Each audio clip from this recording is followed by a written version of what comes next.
Makibalita naman tayo sa isinasagawang parallel count ng Parish Pastoral Council for Responsible Voting o PPCRV. May ulat on the spot si Claire Delphine. Claire?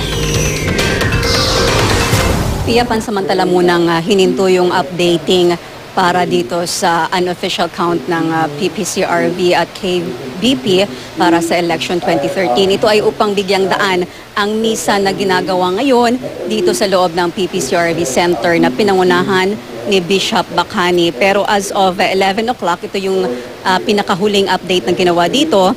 54,000 of the 78,000 clustered precincts ang nabilang na sa pamamagitan ng parallel official count na ito na ginagawa ng PPCRV. Katumbas nito ang nasa 69% of the votes counted at sa senatorial race. As of the latest count, ito ang top 15. Nangunguna pa rin si Grace Poe with 14,690,139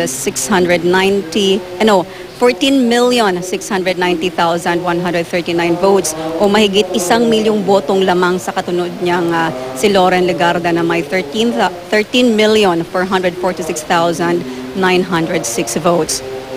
Pumapangatlo naman si Alan Cayetano, sumunod si Cheese Escudero, Nancy Binay, Sonny Angara, Bam Aquino, Coco Pimentel, Antonio Trillanes, Cynthia Villar, number 11 si JV Ejercito Estrada at number 12 si Gringo Honasan na may 9,544,383 votes o mahigit 400,000 votes na lamang kesa sa pang-13 na si Dick Gordon. Pang-14 naman si Migs Zubiri at pang-15 si Juan Ponce Enrila Jr. Sa ngayon, meron ding 4,236 physical ERs o yung nakapapel na ring ER na kanilang na-encode at na-verify. Ito yung mga ER na pinadala mula sa mga iba't ibang presinto.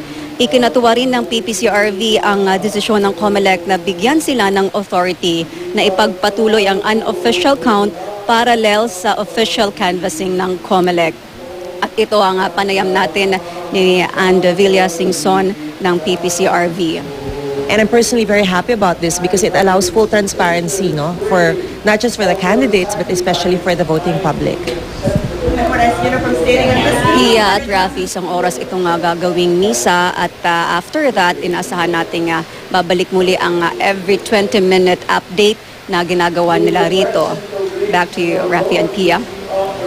Claire, so kamustahin lang natin, no? Dahil nga yung COMELEC, inaasahan nila na baka by tonight, makapag-proclaim na ng ilan sa mga kandidato. Nabanggit ba ng PPCRV kung hanggang kailan ang kanilang operasyon? At kung tatapusin ba talaga nila, 100%?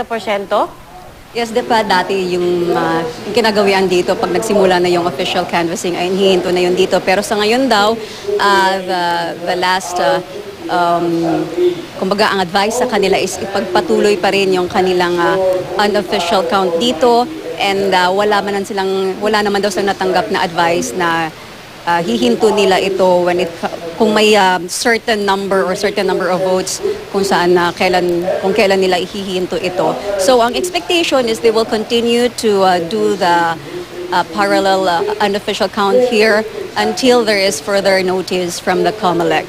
Pia. Alright, at Claire, yung pagpasok naman, yung pace, yung pagpasok ng impormasyon, ganun pa rin or bumagal ba o mas bumilis kumpara nitong mga nakaraang araw?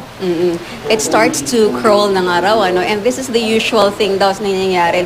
Even last year, pagdating ng mga about 70 to 80% talagang humihina na raw yung transmission ng electronic transmission ng mga votes mula sa mga presinto. At tinanungan natin kung bakit yan. Ayon naman kay Andy Villa, hindi daw niya ito masasagot. Ang COMELEC o ang Smartmatic daw ang makakasagot dito. Pia.